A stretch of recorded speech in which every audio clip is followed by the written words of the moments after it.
Одлуката на Уставниот суд за замрзнување на балансерот е очекувана и правилна. Мора да се почне со коренити промени ако сакаме да одиме напред, да се насочиме кон квалитет, а наместо вработување по етнички клуч, да се спроведува мерит систем. Експертите се децидни дека балансерот е уникатна алатка која постои само и само во Македонија.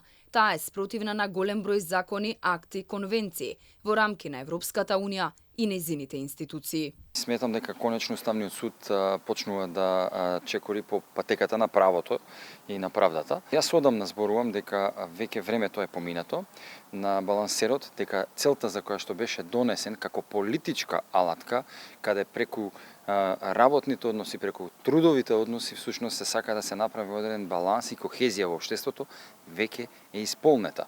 Дотолку повеќе што покрај практичната примена на оваа алатка, секако се поставуваше од секогаш уште од почетокот и прашањето за правната констелација, правниот аспект на самите законски решенија. Упатените очекуваат судиите да донесат правилна одлука околу одредбите за правичната етничка застапеност во институциите, алатката балансер, бидејќи ова беше мерка од времен карактер. Според Јовевски, сега треба да покажеме дека сме зрело општество, каде постои кохезија помеѓу различните етнички групи, бидејќи дискриминацијата е надмината. Во пракса имаме една состојба, фактичка состојба, која што укажува на тоа дека времето на балансерот заврши, помина, се исполни улогата, целта која што ја имаше. Кога овакви, би рекол, афирмативни алатки за дискриминација се користат, тие секогаш се од времен карактер. Кога ќе ја постигнат целта, тогаш се оди веќе на ставот дека општеството е зрело, без да има потреба од интервенции законски на